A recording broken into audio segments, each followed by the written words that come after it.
Hey, everybody, this is Jack Hammer from the Santa Rosa Press Democrat. Hope you're all doing well on this Thursday night. Wanted to come in and do a little bit of a call-in show. It's been a while since we've done one of these, so this is 49ers Talk. That's what we'll be calling the show tonight. Hope you guys are all doing well. We have Raphael 5629ers, member of the Toolbox, over in the comment section. How you doing, Raphael? Good to have you on board. Doing good on a Thursday night over here. A little bit of a drive back from Levi Stadium. I was at practice today for 49ers practice. Interesting practice. Some real quick before we get into the call-in shows. The link is in the description of the show. I also put the link over on the side in the comments, so it's there as well. We'll get into it in a minute. Just real quick, just to kind of go over a couple of things from today. Go through the practice report. The injury report, we had Daniel Brunskill. He returned to practice today, and he was in a limited fashion. Kyle Shanahan was asked what his role is going to be, and Shanahan didn't. He played it coy. He said that when you look at Brunskill, this is somebody who's played every position along the offensive line for the 49ers, and that's pretty much what Kyle Shanahan had to say today. I think it's most likely that if Brunskill does play this week, that he's going to be playing somewhere in the middle of the line. Take that with for what it's worth. In terms of the other players who did not practice, it was a long list today. Tyrion Davis-Price and Tyler Kroft, we already knew about those two, along with Trent Williams, who went down with the high ankle sprain last week in Denver. Azeez Al-Shaair also went down with a knee injury, so he was out of practice. Eric Armstead still has yet to return with the plantar fasciitis in his foot that's keeping him out. We have Ross Dwelley out as well today. And then a couple of names that weren't on that Kyle Shanahan did not give us in terms of the injury report prior to practice was Danny Gray. He did not practice today. He was out there, but he didn't participate in practice. He was out due to a hip injury. And then also Javon Kinlaw did not participate in practice today either. So and Kinlaw's injury is a knee situation there for him. So according to the Shanahan, he hopes that Armstead's going to be able to go Monday. We'll see. We'll find out really based off of the practice report for the next 2 days. If he doesn't practice on Friday or Saturday, he won't be playing on Monday. That's usually the pattern that they go with. One of the other topics was Austin Mack and Jordan Mason, kind of where they are with getting ready to play. He said as far as, they can't really get any readier than they already are. Basically, the only reason that they didn't play on Monday was because the offense didn't stay on the field long enough for those two to get on. So that's why there was no Jordan Mason and Mack combined for only 5 snaps in the game, all those from Mason. One other little tidbit Shanahan mentioned today was Tevin Coleman. It sounded like if this game hadn't been played in Denver, because Coleman has a little bit of a condition that causes him trouble with the altitude. If that game had not been played at Mile High, that he might have been active for the game, or he would have been active for the game. That's what Shanahan said today. So just a couple of things there. Was also asked a little bit about, there's been a lot of talk around 49ers this week with Mike McDaniel and the job that he's been doing out in Miami and how that's affecting the 49ers. Kyle Shanahan was asked about that, and his response was that this is something that he's talked about in the past, and he's mentioned this a number of times. But with Mike McDaniel no longer there, the way that the coaching goes on the offensive side is Mike McDaniel has been replaced by Chris Foerster. Foerster really is the guy that taught McDaniel everything to begin with. So there's that, and then the writing up and those kinds of things, the more administrative parts of that job have been taken over by tight ends coach Brian Fleury. So an interesting one there. The McDaniel thing this week has been interesting to me. Maybe you guys have some comments on that you want to talk about tonight as well. I understand Mike McDaniel's had a heck of a start off to the season out in Miami. I feel pretty confident, though, that if Mike McDaniel was with the 49ers, that they would still be 1-2. I don't think that the reason they're losing is because of Mike McDaniel. I think the reason the 49ers are 1-2 is because they've lost 2 games due in large part to poor quarterback play. Trey Lance, week 1, I understand, rookie, wet weather, missed a throw that would have been a touchdown. Was sacked on another one that should have been a touchdown, but he held onto the ball. He, to a much greater degree, the quarterback was the problem in week 3. Jimmy Garoppolo had guys running wide open quite a bit that he missed.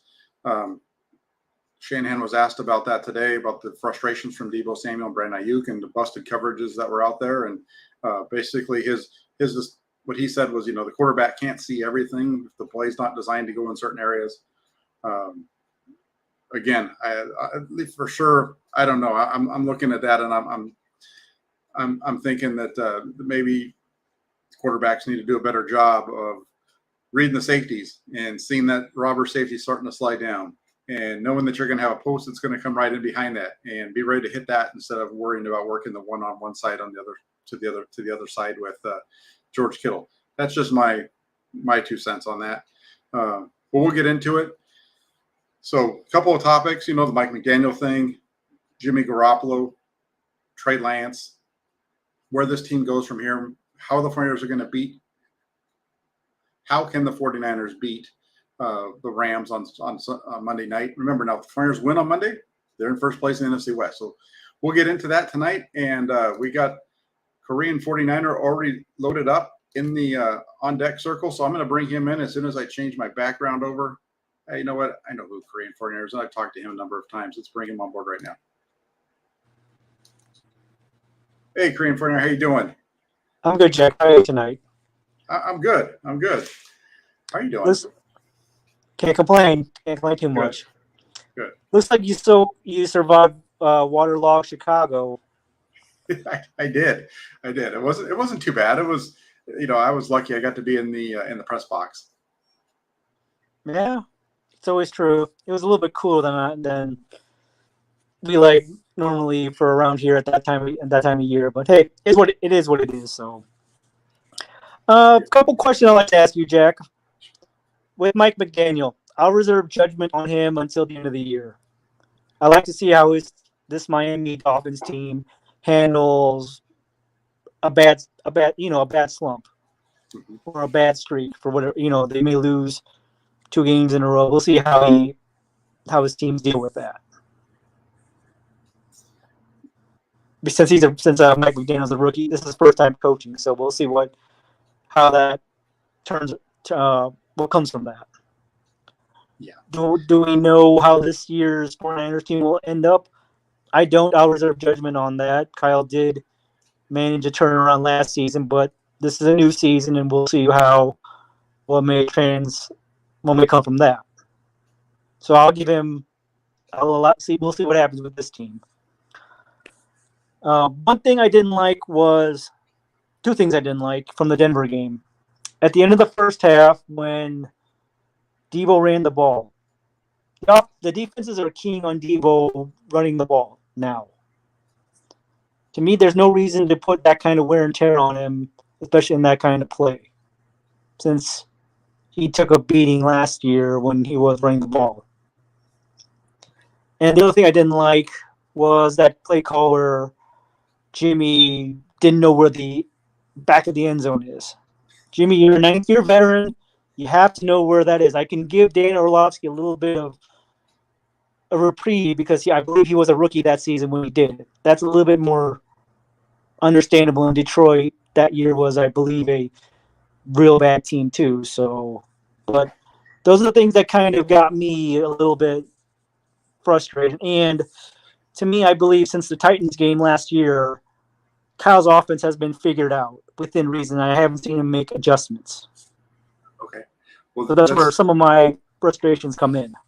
All right. Well, let me just start real quick with a couple of answers to your thing. So first off, the Jimmy Garoppolo stepping out of the end zone, I'm going to blame that on all the 49er fans who kept saying that they wanted him to get traded to Canada. It's all their fault because he was worried about going to the Canadian Football League, and he thought that he was already up in Canada because in Canada the end zones are 20 yards deep, right? So he would have been halfway into the end zone if he was playing up in Canada. So he would have been just fine. No, I mean that was an interesting play call. I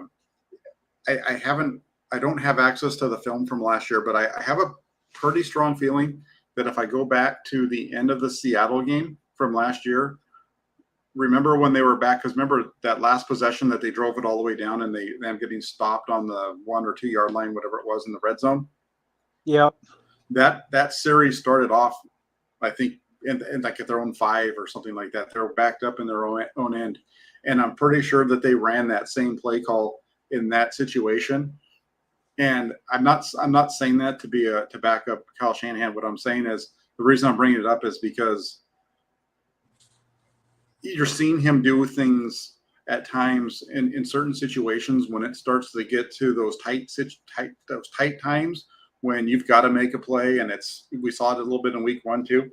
When it gets down to the nitty gritty, he becomes very predictable in what he's going to do. And they didn't fake out Denver at all on that play. They had everybody covered. The offensive line, I know the offensive line broke down, but even if the offensive line doesn't break down, Garoppolo's not going to have anywhere to throw the ball because they're all covered across the board. So I think I have a lot of faith in Kyle Shanahan as a play caller. I think he does a pretty good job. I think, and he's already admitted this. So that's the other part. I think we might be able to take away as a positive is that was a bad play call on his part, put him in a bad situation. And then it's compounded by Spencer Burford getting beat one-on-one right off the snap. And then it's compounded by George Kittle tripping a little bit coming off the line of scrimmage. And then you have Trent Williams get wiped out by a block that just basically clips the back of his legs. And then Garoppolo steps on the back line. And who would have thought that him stepping on the back line would have been the best part of the whole play, right? You got to just throw the ball into the ground in that situation. So on that play in the end zone, that was just a bad play call.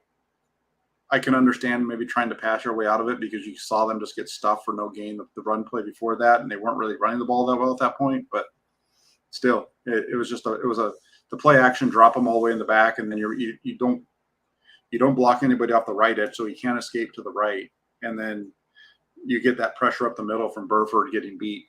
That was tough. That's for sure. Yeah.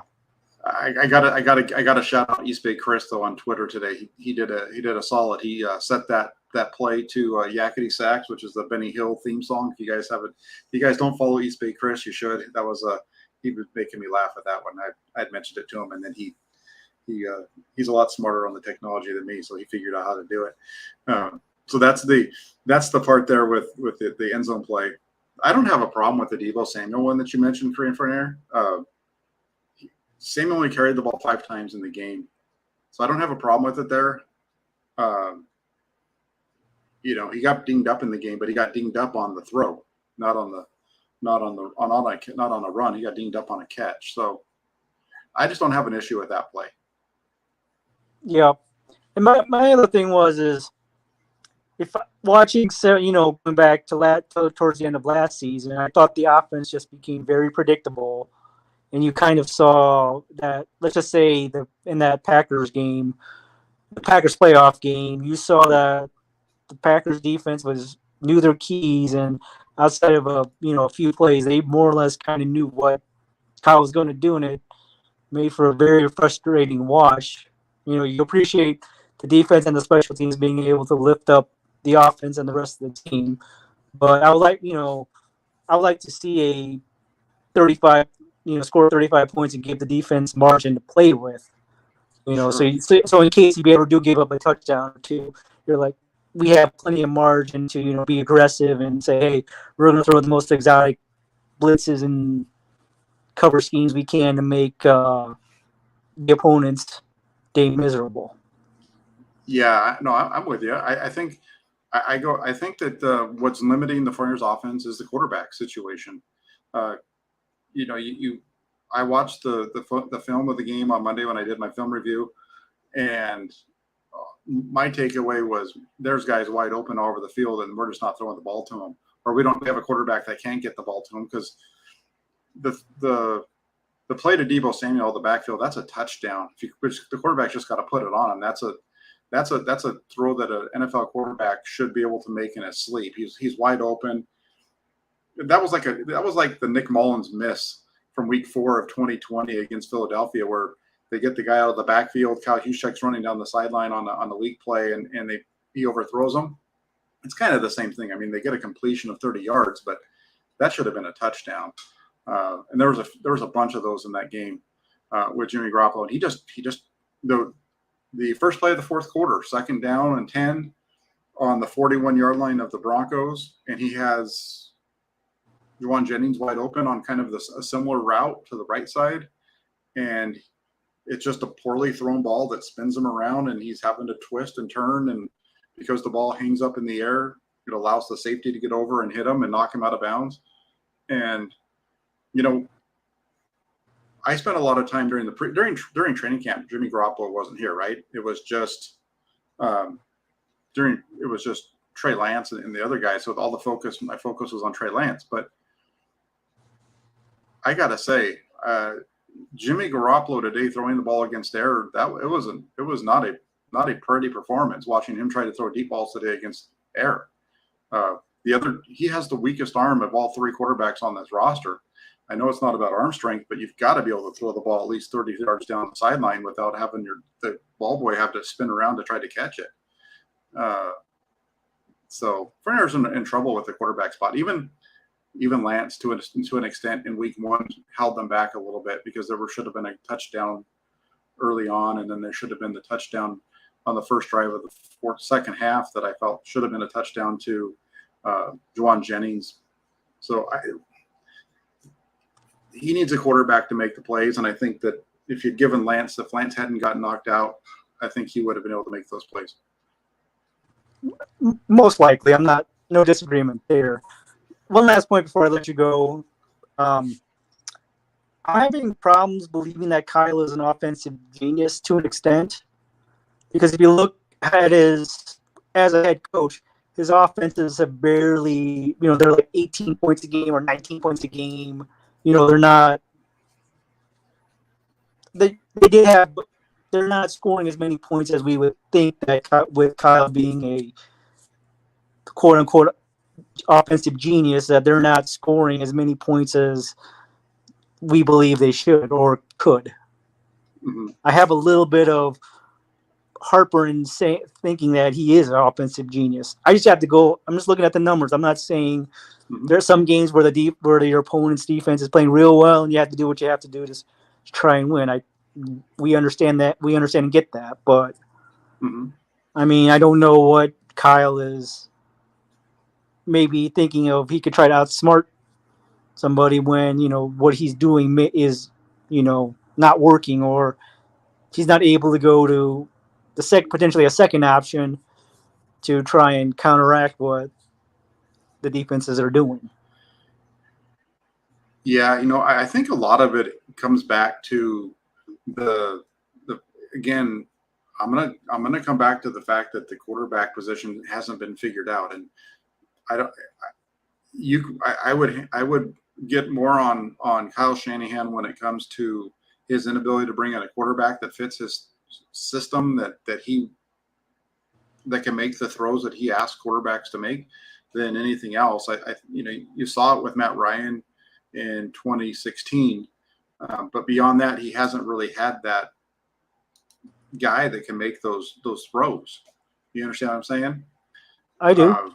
And I think that's the limiting factor of this offense right now. And I've seen people talk about this with the Rams with Jared Goff. So I think that if the quarterback situation gets figured out in San Francisco, you're going to see the points come along. They were pretty good in 2019 with the points. I think in 2021 they were better in the second half. But your time frame is pretty pretty spot on there. Right around you look at that the Titans game was a game that they should have scored more than 17 points, but Garoppolo throws an interception in the end zone and misses a wide open Kyle Juszczyk down the right sideline for points, and so that's at least 6 to 10 points right there, right? That get wiped off the board because they did get a field goal at least on the one that was missed to Juszczyk on that possession. They opened up pretty well against Dallas in the playoffs. Then went flat. They should have had a score, a big play early on in the Green Bay game that was dropped by George Kittle. It's interesting. We look at this group of players and we talk about how many playmakers this team has on their roster, but at the same time, these guys that are the playmakers don't make them very often, even when the quarterback does get it to them. So it's an interesting discussion. Yeah, I've always thought this to myself, and I've always thought, before I let you go, is I believe the first sin of John Lynch and Kyle taking over was they didn't. If Kirk Cousins was the quarterback you wanted, you should have just gotten him and gone forward with that. We could say, hey, you have your guy. We'll see what he can do with whatever you took over team wise in 2017. We could say, hey, at least you had your quarterback. Let's see what you can do after a few seasons. But it ended up not happening that way, and we are where we are. Yeah, it is. It's going to be. We'll see where it goes. Monday night's a big game for the 49ers. If they can turn this thing around, it's going to have to be. It's going to have to be on Monday night because you don't want to fall 2.5 games behind, only 4 games into the season. So this is a big one for them. Yep. Thank you, Jack. You have a nice weekend. All right, you too. Thank you. You have a good one. You too. Take care. All right. Boom. There we go. And then we got a few other folks over here, so I'm going to change up my little thing right here, and then we'll bring in Jordan. How you doing, Jordy? Hey, how you doing? I'm good. What's going on? Hey, can I just tell you something real quick, bud? You either pretend you're straight or I beat you to death. All right? All right, that was a good one. What's good, man? How you doing? I'm doing pretty good, man. What's up? We just talked about some foosball, right? We're talking about football. That's right. Got 49er football we want to talk about? Undoubtedly good, man. Do you think Florida State's going to win? Florida State, who are they playing? Man, they're going to lose no matter who they're playing. Okay. All right. Well, here's the thing. This is Niner football talk. We're not going to talk about Florida State. We're not going to talk about some of these other places. We're not going to have the other nonsense that took place. Talk about 49er football. If you want to talk about 49er football, the link is in the description. And as Shylock Swindlefolk, who is one of my favorite guys on the show, likes to say, or said right here, let's don't be dumb. Let's be smart about this. And let's talk about some 49er football and have a good time doing it. Let me change this really quick because now you can't even see me. I'm blocking myself. There we go. There I am. All right. So Kareem 49er brought up a couple of interesting top points. He brought up the Kyle Shanahan piece, right? Hold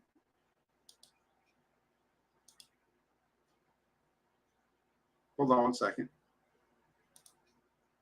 He brought up the Kyle Shanahan and the points scored and those kind of things. And it's a valid point. I think for me, just so you know, where I come from when it comes to Kyle Shanahan, I've been all over the board with him. Early on, I wasn't the biggest Kyle Shanahan supporter. I didn't think there was, for me, when it comes to Kyle Shanahan, and this is still true, but with Kyle Shanahan, my issue early on was kind of along the lines of what Korean 49er was saying, in that they didn't score a lot of points. And you go back through Kyle Shanahan's career, and there's, for a guy that's a guru and a genius, his teams a lot of times didn't score points very much. There was only about 5 or 6 times that they did it. I don't have the numbers in front of me right now like I usually do, but when he's had really good quarterbacks, he's been okay. It worked out in 21 and 19. Those are the 2 times that he's been in San Francisco. His offenses have scored in the top half of the league. 16 in Atlanta, that happened as well. And then one of the seasons that he was in Houston. But other than that, it hasn't happened all that often, whereas offensively have been in the top half of the league of scoring. I think a lot of that does go back to the quarterback situation and the issues that they've had there. Jimmy Garoppolo right now is a guy who is holding, at least in his first start, held them back. He held the team back against Denver. We'll see where he takes them moving forward. But at least, in his first start of 2022 here, Jimmy Garoppolo held the offense back a little bit. So got a couple of folks in the comments section down on the bottom that I'm gonna try this again. Let's see if we've got some good 49er fans that want to talk 49er football tonight. We got P. Frank. How you doing? Name's Pastor, actually. I want to let y'all nigger babies execute nigger babies on a cross. Yeah, see, that's why we have the little thing up here that we block that out with. So try this one more time. I know this guy. Dabada, how you doing? Yeah, I'm doing good, Jack. Can you hear me? I can hear you. Again, are we Yeah, going to talk 49er can you football hear me? tonight? I can hear you loud and clear. Okay, awesome. You got it? So just got a couple. Yeah, I'm here. So I got a couple questions for you. Diamonor Lenore, what have you seen from him so far this year, and are you impressed with his play? He started last week for the first time. I thought he played pretty well. I'm not sure what went into it from the 49ers perspective in making that switch over from the rookie from Womack to Lenore, but he seemed like he played fairly well against Denver. The only negative that I would say about his performance was there was a one play. It was I'm not sure. Don't remember exactly what the situation was, but it was one of the longer gains late in the game for Denver, and you have an inside receiver that runs like kind of an out and up kind of route, not even out and up. He just runs an out up the sideline, and it was a play that was very similar to something that we saw K'Wan Williams get beat on in the game against the Rams in the NFC Championship game. But other than that, I think that he played pretty well. It's good to see him. It's good to see him being in that starting role. He was considering he was a 5th round pick last season, and it's good to see him be able to step up. How about you? That's good. Yeah, I don't know what it is about that guy. I'm sorry. Go ahead. No, go ahead. You're fine. Oh, I was just wondering. I was just gonna say I don't know what it is about that guy, but I liked him ever since he came out in the draft. I don't know because he has a cool name, or he just plays aggressive and he's just kind of more in your face than Embry ever was. But I really like the way that he plays and his potential, and it's really good that to see that it's a cornerback that the corners don't really draft, but we actually kind of seem like we wind up drafting a corner piece of our secondary at least. So it's really good to see that we have that one piece of the puzzle already in place. And as far as our secondary has always been a question. If Brett does come back soon, sometime this year, how do you think that's going to play out? Who's going to get bumped out of line? Whose spot is he going to take? Or do you think that he might move over to safety? You're talking about Jason Verrett there? Yeah, Verrett. Do you think he'll bump? What's his name? Diamonor Lenore back to the bench, or do you think that the 49ers might put him in the safety for Odom or try something different? That's a really interesting one to kind of look at because I think Emmanuel Mosley and Javarius Ward have both played very well. I don't think either of them goes anywhere, so it's probably going to be one of the other groups. The guys in that group. So based on what you said there, it would be Diamonor Lenore that would sit down, and you try to bring in. It's just a matter now. Is Verrett still somebody that can play in the slot? And I'm not sure. It's been a long time since I've seen him play in there. But you get your best 3 on the field, I think it works out well for you. I don't see him being a safety. I think they're pretty happy with what they have currently on the back end. Talanoa Hufaga's really good. Jimmy Ward's going to be back in a couple of weeks, and Tayshaun Gibson has given them some really good play. Yeah, but aren't you kind of worried about Vereto and this, those quick twitch muscles and him, being so shifty and playing cornerback? I mean, it looks like we just put him back into cornerback or get him out there too soon that he's just going to reactivate his injury or worse. So I don't know. Safety kind of seems like a safer bet, like Richard Sherman maybe getting moved over to safety, that kind of talk. But do you think that's something that the 49ers will consider, or you think it's just going to be strictly a corner, outside corner? Well, I think that is a part of the concern is those quick twitch muscles, and I think that's partly why they're going to take their time with Verrett, and we're probably not going to see him get back to playing. I wouldn't expect to see him until maybe after the bye, which is the bye comes after the next Rams game on the 30th, and then the 49ers have their bye week. So it's right around the middle of the year. That's about the time that I would expect to see Jason Verrett possibly getting ready to come back. All right, cool. Well, that's all I have for you tonight. Thanks for doing this, Jack. I've been waiting for a while for this. I just got notified right now, so I'm glad I could jump in. But I'll watch the rest of the video when I get a chance. Watching Shark Take right now. So, but thanks, Jack. Appreciate all the hard work. No, man, I'm thank you very much for calling, because I've seen your name a number of times over in the comment section. So to actually hear your voice and get a chance to talk to you, it's awesome. Did I get it right? Thanks, Jack. Appreciate it. Right? I always screw that up. No, it's the Buddha.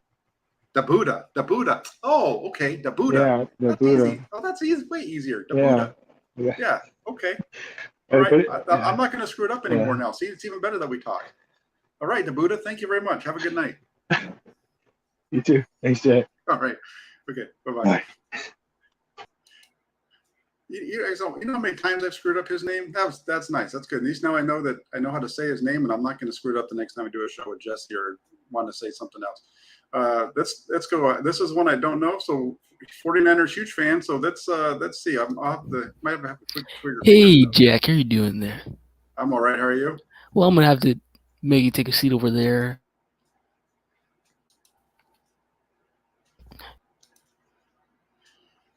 Yeah, I think we'll just go ahead and skip some of those because yeah.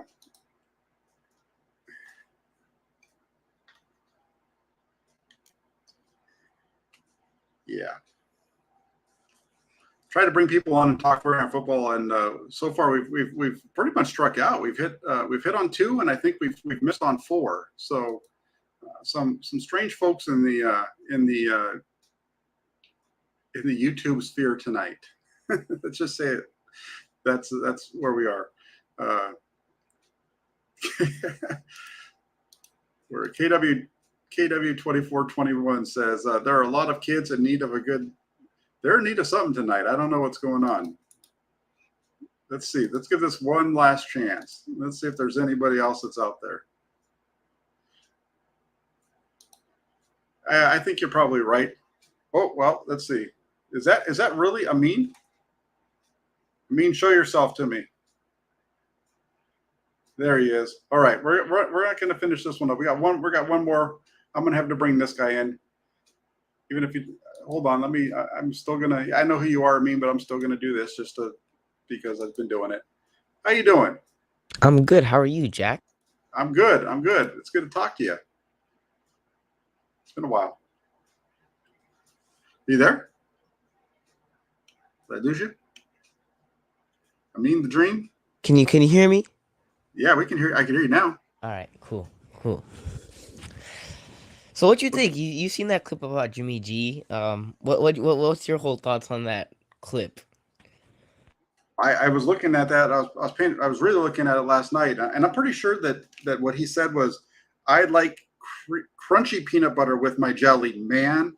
I'm pretty sure that's what he said. I mean, there's so many different ways. I've heard so many different things about way people are interpreting that. Like, it's funny. It really is. Yeah, I mean, I don't know. When I first saw it, when I just first saw it, I thought he was angry because there should have been a flag on that play. I felt like Debo Samuel was being held, so I thought maybe he was like, you know, yelling something about the officiating. I don't know if he was yelling about Kyle Shanahan. I don't know what he was yelling about. He was mad about something. I know that though. He definitely was mad about something. So I got a question for you before, because I know you probably got to end the stream, but I got a question for you. Is this upcoming game against the Rams a make or break game for the 49ers this season? I think so. I think so. I think this is a huge game for them because you win, you're in first place.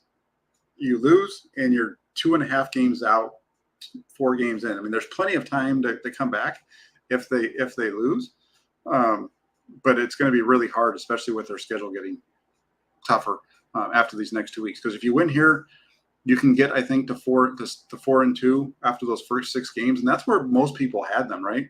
Most people said that this Yeah. was a team that was going to be 4-2. They felt like the game in Denver was going to be a loss, and the game against the Rams were the losses, and the other 4 were the wins. If they win these next 3, they're at 4-2, and they just got there a little bit different, which everybody thought, and just be a different route that they got there. Yeah, man. How about you? What do you think? I think it is. I mean, you look at this season, obviously Trey Lance got hurt, which sucked, but this year is a really tough year for the 49ers because you have a lot of tough games compared to last year.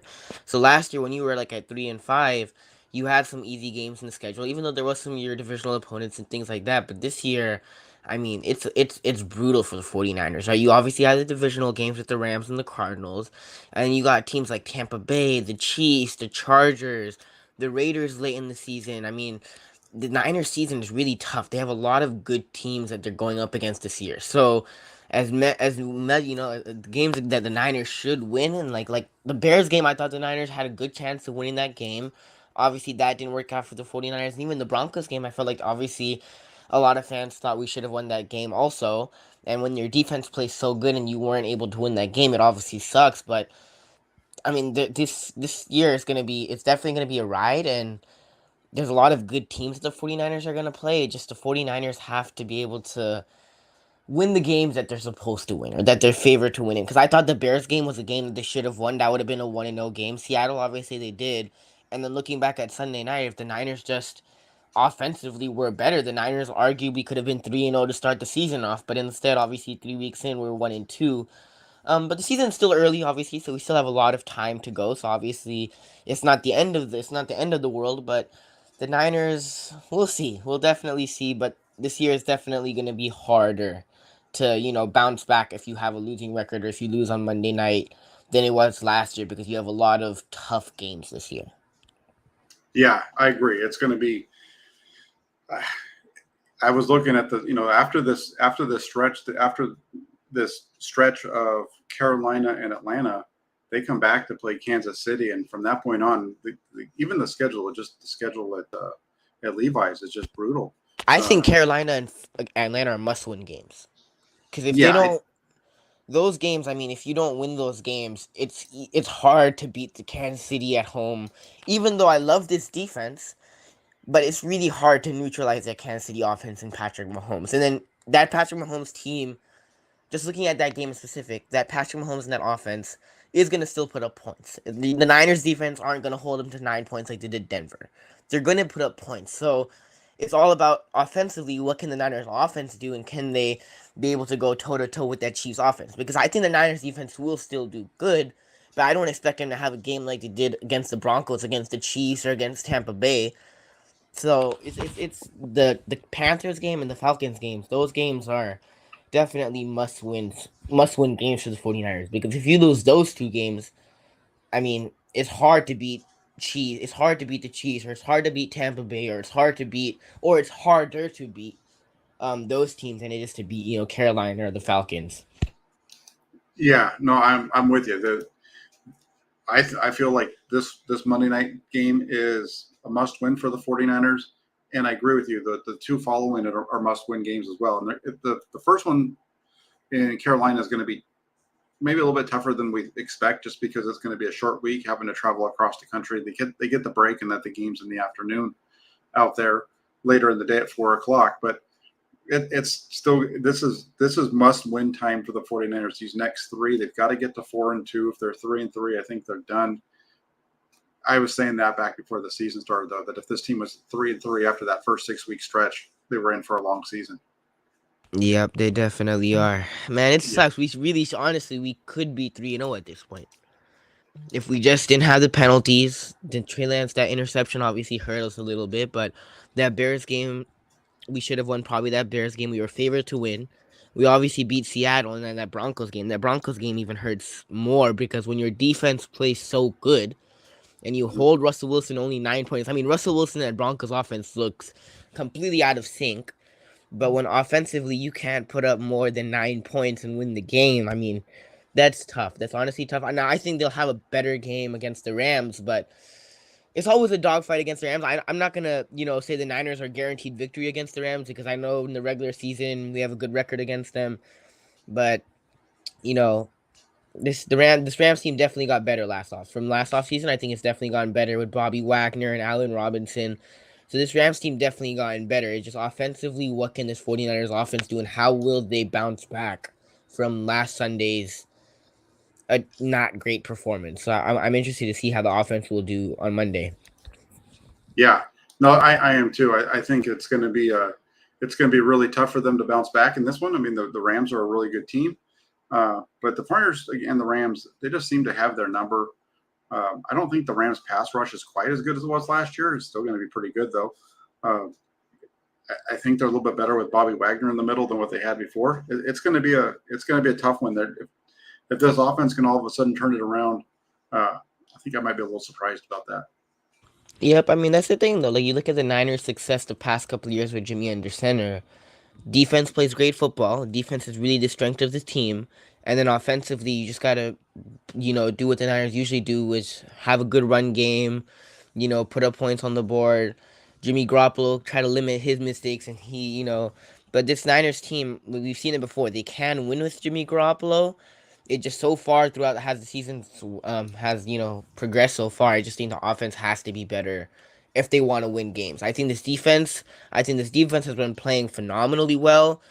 We've seen the talent that this defense, we've seen the flashes. Now, obviously, the Trent Williams injury obviously hurts the Niners. The injury with Aziz obviously hurts the Niners. But this Niners defense is super talented. So either way, I'm not really worried about this defense because you look at the secondary, you look at the defensive line, and Hufanga's a stud. Like so far, Hufanga's been a stud, and we don't even have Jimmy Ward yet back. So imagine Jimmy Ward in that lineup with Hufanga, and all the defense has just been really great. It just offensively, how will this Niners offense bounce back, and how will this Niners offense play throughout the season? Because if we already know what the defense can do, but offensively, how will this 49ers offense perform?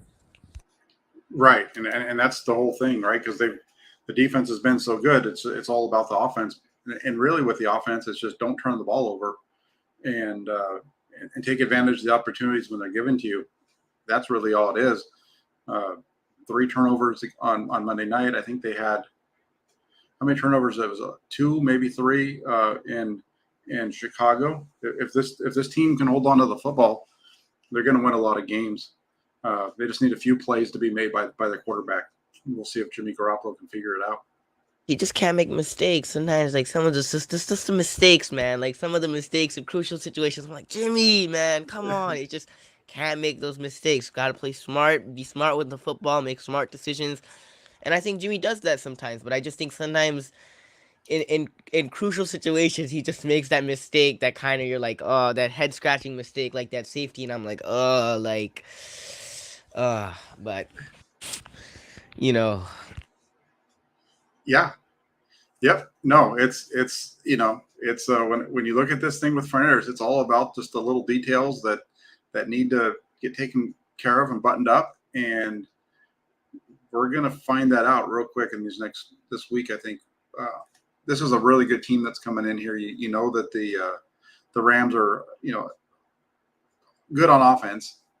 It's just a matter of can the I think the defense is going to be okay though for the 49ers. Now, can the 49ers offense do anything. I think it might be a little bit of a low-scoring game. If they're going to win, it's going to be like a 20-17 kind of a score somewhere around there.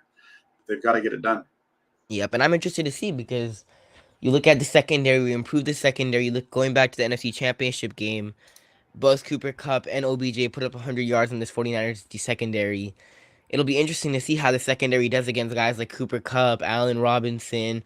It'll be an interesting matchup. So I'm definitely going to look out for the cornerback receiver matchup because this is probably going to be one of the toughest tests that this 49ers secondary goes up against this year. Yeah, it's going to be fun. This is one of those games. It's going to, I felt like the Tuesday night game, or excuse Tuesday night, the Sunday night game, I felt like that was going to be kind of the litmus test for this 49ers team. And I think it really was. It showed you that the defense was really good. It showed the offense is not ready to play. And this is kind of that second one now. This is a make or break game for the 49ers. You win this week and you're in it. You lose this week, and I think you're not out of the playoff picture, but I think you really hurt your chances of getting to the top of the NFC West. Yep. Well, I appreciate you for taking my call, Jack. Great call and show tonight. I appreciate you for taking my call. Hey, I appreciate you for not being a weirdo like some of the other guys at the beginning of the show. Of course, man. I'm not, But I know you. I know you already, though, and I know that you're a good guy. Other than the fact that you don't know who the best quarterback of all time is, but other than that, you're a good guy. See, so me and one of my teachers at school, me and him always have a debate about who the GOAT is in the NBA. And I'm always on Team NJ, and he's always on Team Kareem Abdul-Jabbar. And me and him going back and forth about this whole debate. So let me ask you, MJ or Kareem Abdul-Jabbar? No, I'm with you on that one, Michael Jordan. I'm with you on that one. Yeah, he must be a really old teacher because Kareem Abdul-Jabbar. I mean, he was kind of a little bit before my time, even. Yeah, Kareem Abdul-Jabbar. His whole argument's MJ has been duplicated, and Kareem Abdul-Jabbar has never been duplicated before. The sky hook and everything, and I'm like. Well, yeah, no, I mean there were some things that I don't think anybody's ever been able to really do what Michael Jordan did. He carried his team to those 6 championships. Without him, the Bulls don't win those six championships. Jordan was just a different breed of player, and he came along at the right time. And if it wasn't for the dominance of the Celtics in the late, at that when he first came in, he might have even gotten to a couple more championships. But between the Celtics and the Pistons, it was a little bit of a rough go there in the beginning of his career. Yep, and here's an interesting stat for you before I know you got to wrap this up, but MJ. Well, real quick, before you get to your stat, I will say this though: Kareem Abdul-Jabbar had a much better acting career than Michael Jordan. Oh, I've never seen any Kareem Abdul-Jabbar movies before, so. But then you might need to go back. Well, how old are you? You're old enough, I think. You might want to wait for a year or two and watch Airplane. He has a role in Airplane as the co-pilot. Roger Murdoch. He's quite a good performance by Kareem Abdul-Jabbar. All right, well I got to check that out. But interesting stat for you, real quick, is that MJ with one All-Star has only lost one playoff game in his entire career with one All-Star. There's only one All-Star with the Bulls. With MJ, if he had one All-Star only, if he had at least one All-Star, he's only lost one playoff game throughout his entire career. Oh. I got you. If he only needed to have one guy with him, like when he had Scottie Pippen or whatever. Scottie Pippen, man, that man deserves some more credit. He was a huge part of that Bulls team. Yeah, well, that's what KW2421 saying right here is that Pippen was the unsung hero, and he really was. I remember because I was in high school when the whole MJ thing was happening, and I remember. My buddies were always talking about Scottie Pippen. I was like, what are you talking about? And, as I got older, I know what they're talking about, but I didn't at the beginning. All right, bro. I appreciate you for taking my call, Jack. Great call and show. Subscribe to Jack's channel if you haven't already. Appreciate you for taking my call, Jack. All right. Thank you. I mean, have a great night, okay? You too, man. All right. Thank you. All right. We finally got a good one. There are a couple of good ones. We got Corey and Fournier. We got Amin. We got JC in the house. What's up, brother? What's up, JC? You missed all the excitement at the beginning. We get into the good stuff now, though. We got Bryant Culp from he's a member of the Toolbox. How you doing, Bryant? Hey, Jack. Thanks for having me on. Hey, no problem. Thanks for calling in. Oh What's yeah, up? I've been waiting to call and talk to you for a while. I really like your channel and I like what you put on Twitter, and I've been following you for a while. So once again, yeah, this is a great show. Thank you. I have a couple questions for you, and it won't take too long. But what is your opinion? Do you think Armstead and Kinlaw are? Do you think when? Do you think Armstead and Kinlaw struggle against the run? No, I think the two of them together are pretty solid. Um, Armstead's done, the run game, the run defense has been solid with Armstead on the inside when he over the second half of last year. Mhm. I feel like Javon Kinlaw's done a pretty good job when he's been in there as well. It's just one of those, DJ Jones was pretty good, but I think Kinlaw's done a really good job of replacing him. The And reason Kevin I'm Givens too. asking, the reason I'm asking is sometimes it seems like when they give up a big run, it seems to be right through the gap between those two. I noticed that in the Bears game. So, um, I just Well, the Bears game, I think they had the one long run they had up the middle. Sorry, I cut you off, but no, you're fine. what happened on that one was the 49ers were in a little bit more of a pass rush look, and they had the two linebackers in the A gaps act like they were going to blitz, and they ran. And so as the ball snapped, they start to back out because they're not going to blitz. They're going to back into pass coverage. So they're backing away from the line of scrimmage, and the Bears had just the perfect call on. So as Fred Warner and Greenlaw start to pull out to get into their pass drops or get back to where they're supposed to, the offensive linemen are able to get on them and kind of just use that momentum to get them out of the way, and that's what opens up that big run. It wasn't so much the defensive tackles because they were aligned really wide on that one, because it was just the alignment and the fact that those linebackers were starting to drop out that opened up the hole. Okay, yeah, because that I definitely seen that, and I thought I've seen it in other times. I know Kinlaw and Armstead don't always play together, but when they are in there together, they're pretty good at pass rush. But I'm not seeing it with the rush. I'm thinking they're subject. And then my next question would be like, do you think our fan base is divided right now? The whole divided fan base thing. Yes, there's a division. The division in the fan base is just, it's quarterback centric. It's all centered around the quarterback, and it's an interesting one because I've noticed now over the last 2 weeks. I think the fan base is split when you look at Twitter, depending on who you follow.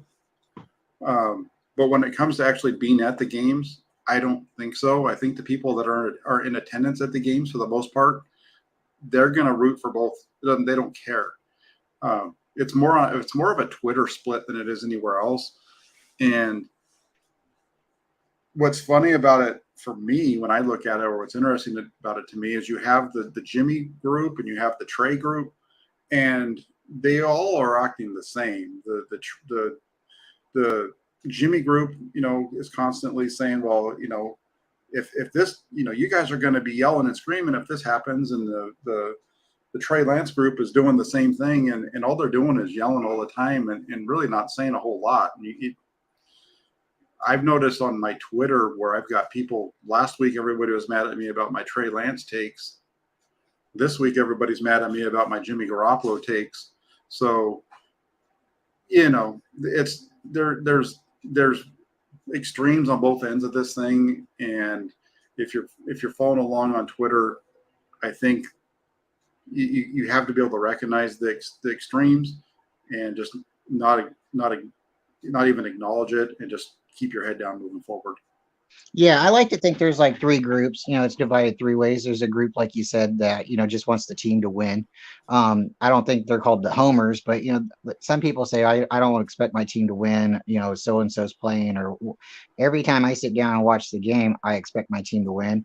I try to think of a way the team could somehow physically pull it out, even if it's a miracle on special teams, because I don't want to sit there and watch a game that I don't believe at all the Niners are going to win, have any chance. If there's no chance, then why are they playing the game against each other? So I believe there's a big divide right now, and I think I don't know if it's splitting to the locker room right now. I like to say the locker room's solid, but there's definitely some plays that I don't see the same lack of athleticism or effort from certain players during certain times of the game. And I don't know if they're already thinking, "Oh, we lost, so we're just going to hold back," or we've done enough already, so we're just going to sit tight. Because the Bears game, they seemed like they won, and then the rain started. And then the Seahawk game, they did pretty good in it, but we lost Trey Lance. Then the Bronco game, they played well enough to win, but like you said, we didn't get the turnovers. I think if the team starts winning the turnover battle, then the field position and time of clock and all that will change. But when you don't get those turnovers and the other team does get turnovers, that really hurts. And then this is my last kind of question for you, and it's kind of like a two-parter, I guess. When you've heard other players go to the Super Bowl and win it, and what do they usually say? Do they say, "I won the Super Bowl," or do they say, "We won the Super Bowl"? They usually say, well, we won the Super Bowl unless they're doing the Disneyland commercial. And then they say, well, they don't say I won the Super Bowl. They say I'm going to Disneyland. But usually it's we. So when you expect like a player to go to the podium, do you expect him to say, "I lost the game," or "We lost the game"? How do you look at that? Because it's, again, a team effort. No, that's a great question. I'm wondering, are you asking me that because of the way that the quarterbacks have addressed that? Yes. Okay, so perfect. I will say that if of the two, of the way that they've addressed it, I can understand why Jimmy Garoppolo addresses it the way that he does. For me, I was very impressed with what happened with Trey Lance in Chicago, that he stood up at the podium and he took responsibility for all of his mistakes. He didn't have to do that. There was other people that made mistakes out there as well. He could have got up there and just said, "Hey, we didn't play well," because there were some other things that happened. There were some breakdowns on the defensive side. There was the fumble by Debo, and there was other things that went on. But instead of focusing on any of that, he just said, "I missed this. I did this. I did this. I've got it," and he took responsibility. I would rather my quarterback take the role that Trey Lance took than what Jimmy Garoppolo took. I just think that puts more pressure on the team than what Garoppolo did. When Garoppolo just says we, he's putting that on everybody else, but it's almost like he's not taking responsibility, and so not taking responsibility can bleed across the rest of the roster. I'd rather have my quarterback do what Trey Lance did and take all the responsibility.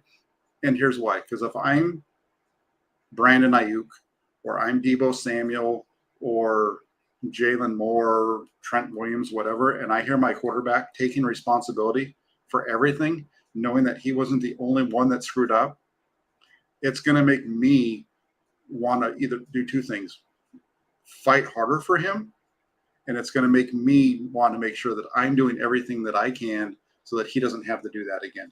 That makes sense? Yeah, I definitely understand what you're saying. I just, I've heard other players go up to the podium and say, "We need to play better," and they don't do the same thing. And maybe it's because they're not the quarterback, but I don't think the quarterback should necessarily go up and take all the blame. I don't think the quarterback should take all the credit either. That's why, again, it's a team effort. Kyle Shanahan doesn't necessarily go out and, I guess there's been different conversations and different press conferences where he said different things, but I think overall, when they say we as a team, we won, we lost, we all need to practice better because, but I see where other people get upset about that. And I'm not trying to defend the guy. It goes back to my thoughts. And I've been thinking a lot about it. Is we don't go up to and listen to him say, "I won the Super Bowl." It's, "We won the Super Bowl. We are world champions." Sure. So, Mm-hmm. And that's, I mean, everything you're saying is right on. I just think it's different. And you're right, like Fred Warner or Nick Bosa, Debo Samuel, they can get up there and say the we, but the quarterback position is different than everybody else though too, because the quarterback is the CEO, I guess, would obviously be Kyle Shanahan, right? But the guy right below that, whatever role you want to call him, the COO, the Chief Operation Officer, that's the guy that works right below him. That's Trey Lance, and everybody's got to focus on that guy, and then it just kind of falls from there. It's just a little bit different. Quarterback is completely different from every other spot because quarterback's going to get all the blame when you win. He's going to get more blame than he deserves when you lose. And he's going to get more praise than he deserves when you win. So Agree. It's just different at that spot. Agree. So let me tell you my score real quick, because again, I think the Niners have a chance every time we go to play any team. I think this is a close game anytime we play the Rams. I think it's going to be 30-20. Niners win. I think it's something weird about that number 10. I think it's psychological. I think once the team puts up 10, if they can hold it this game, I think it's going to go really well for their locker room because they have to get over that 10 number. So I agree. If they can win this thing, if they can score 30 points on the Rams, they're going to win. I think if they score in the 24 plus range, they're probably going to win because I think this defense is so good. So it's going to be a fun game to watch on Monday night, I think. hey, Jack, thanks for having me on, and I'll keep jumping in your chat when I can. I'll check you on Twitter, and everybody else have a great night, and get excited about this game. We win, we're still in. So absolutely. Hey, I'm glad I got a chance to talk to you. I appreciate you calling in, and it was a good talk. thanks, Jack. You have a great night. You too. Thank you, Brian. All right, real quick, let me change this back around, and I have a couple of comments over the comment section I wanted to hit on. This goes back to some of the stuff on Trey Lance. Make sure everybody understands a couple of things, because I was talking about Trey Lance and the direction that things were going, and JC says, that means you're as objective as possible. That's how the Trey Lance fans hate me one week and the Jimmy Garoppolo fans hate me the next.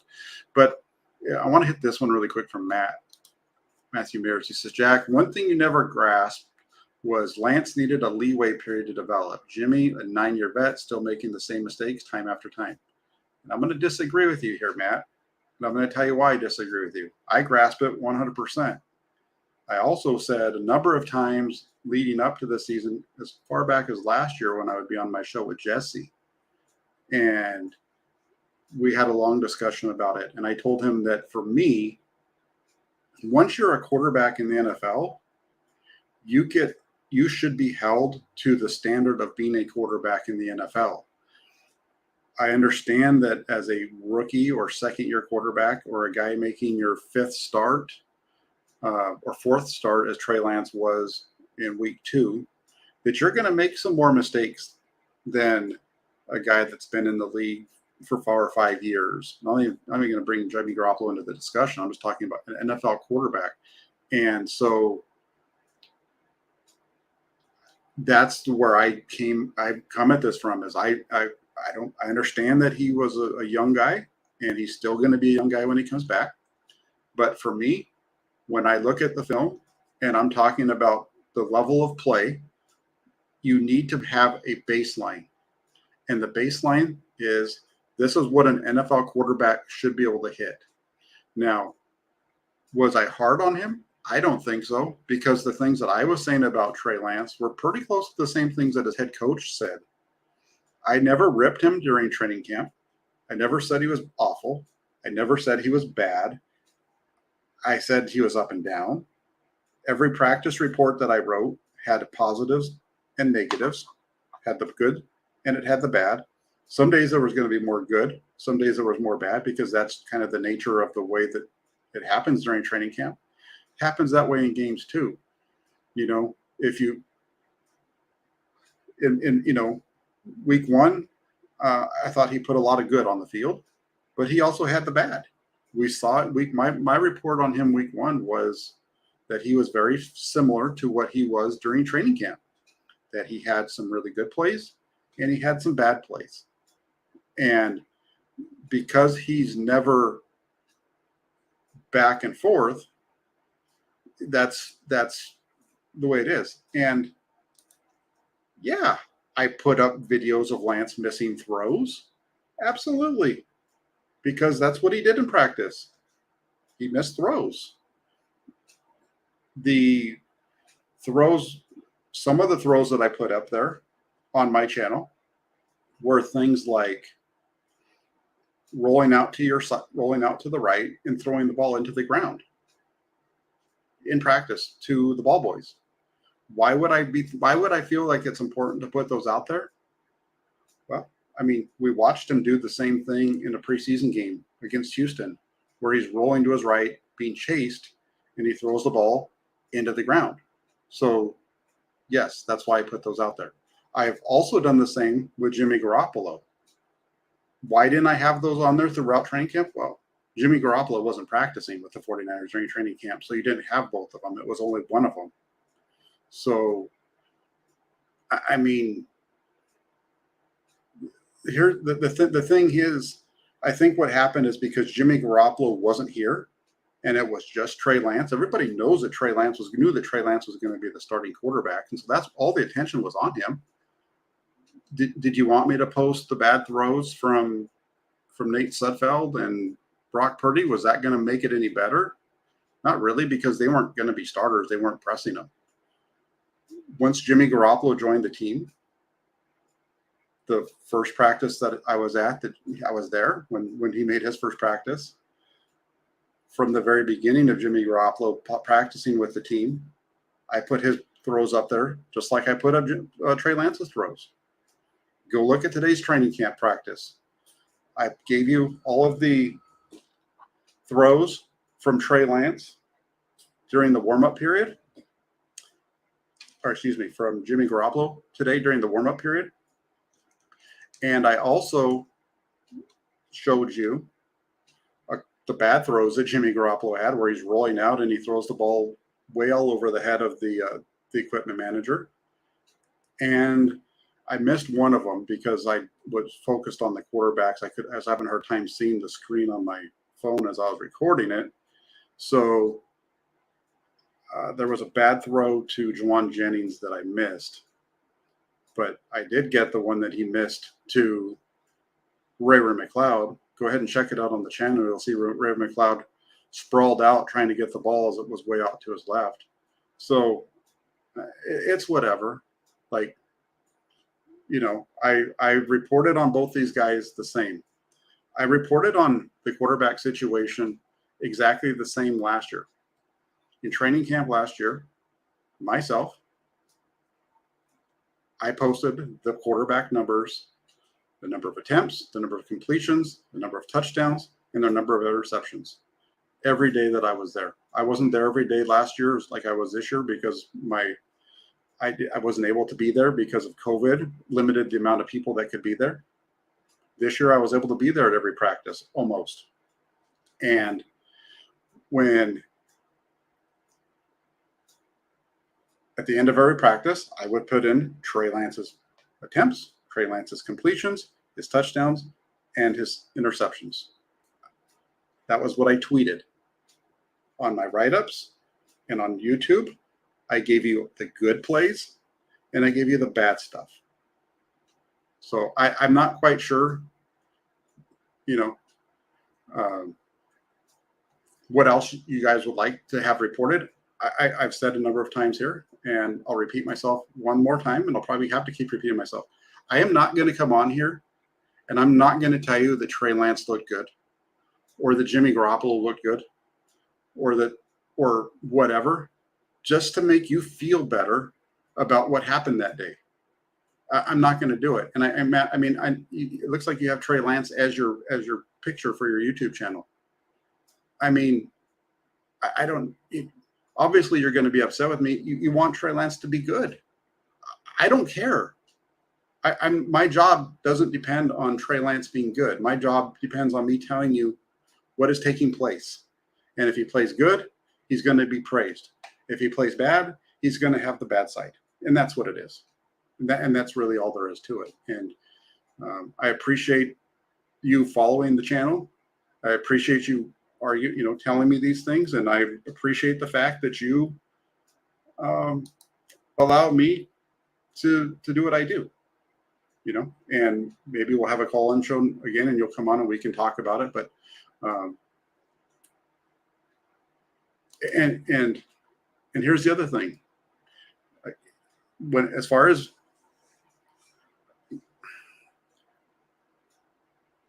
when it comes to Trey Lance, I don't know if I've said this on YouTube or if it was only on the writing of the Press Democrat. think I said it on both. We don't know who Trey Lance is. We know that we want him to be good. There's people that want him to be really good. And there's some people who think he's really good. And then there's the other people that are down here who think he's really bad. And I'm not in either of those. The way that I look at, the way that I approach it is that these guys write the story, whether it's Trey Lance or Jimmy Garoppolo or Nick Bosa, Kyle Shanahan. And that's what I said early on, like after the week 1 game, when I wrote the article about Trey Lance and his leadership. And he's going to write his story. We don't know if he's good or bad. The national media narrative, I don't care about that because I don't pay attention to them. My analysis is based off of what I see and what I believe. And my background is enough that I know from what I see in practice and what I see on film, I have a pretty good feel of how these guys are. And I'll say this: none of us know any more about Trey Lance today than we knew about him. We don't know that much more about Trey Lance than we knew about him at the start of this season because we haven't seen him play enough. I mean, I saw him throw the ball over 200 times in training camp. So I feel like what I saw in training camp was translating to the games in week 1. Week 2, we just didn't get to see enough because he was out so early. We'll find out. We're going to find out a lot more about Trey Lance next year. I hope that he comes back healthy. I hope that when Trey Lance comes back, he has the mobility that he had before. And we're going to find out how that all plays out. So, Matt, I appreciate you coming in here. And I appreciate you asking the questions because it allows me to answer some things. Because I know you're not the only person that thinks that I'm hating on Trey Lance and this kind of. I don't hate Trey Lance. I don't hate on Trey Lance. I say what's happening, and I give my opinion to an extent based off of what I've seen. But I hope that I've never said that he was going to be a bum. Those kind of things, right? All right. We have KW2421. Thank you for the super chat. I missed your earlier one. He says, are Jimmy's inconsistencies and poor habits a result of the big deal he got when he hadn't started a full season? Was that the 49ers' big mistake? I don't think so. I think Jimmy Garoppolo's inconsistencies and poor habits were built into him already by the time he got here. His biggest inconsistencies and his inconsistency and poor habits are a result of poor mechanics and mechanics that haven't been able to be fixed. He doesn't throw with his lower half. It's all upper body. His front foot is almost always too far back, which makes him just an upper body thrower. And that's why the ball sails on him and he can't drive the deep balls. And that's why he struggles on the outs and those kind of things. So I think that Garoppolo's inconsistencies don't have anything to do with this big deal, but they have to just do with his history. So I appreciate the super chat, though, KW2421. I'm going to wrap this thing up now. I'm going to say thanks to everybody that stuck this out with me tonight. I know it was a little bit of a rough go in the beginning. I'm glad that we had the screen there so that you guys didn't have to see some of the things that popped up on my end. I apologize for the language that we saw there a couple of times. I just want to say, again, thanks to everybody that supports the channel. If you guys can do me a favor before you leave tonight, if you are watching this and you're already subscribed, hit that subscribe button and the little bell notification so you know when we go live. Hit that like button as well. And then last but not least, get yourselves over to 49ers.pressdemocrat.com. Check out the Inside the 49ers blog over there and make it a favorite on your web browser. Thank you all for a fun night. Thank you for all the positive comments over there. And as Raphael 5629ers always does such a good job of reminding everybody, make sure you like and subscribe on your way out. Thank you all so much. Thank you guys for the callers and everybody who's checked it out all night long. Take care, everybody.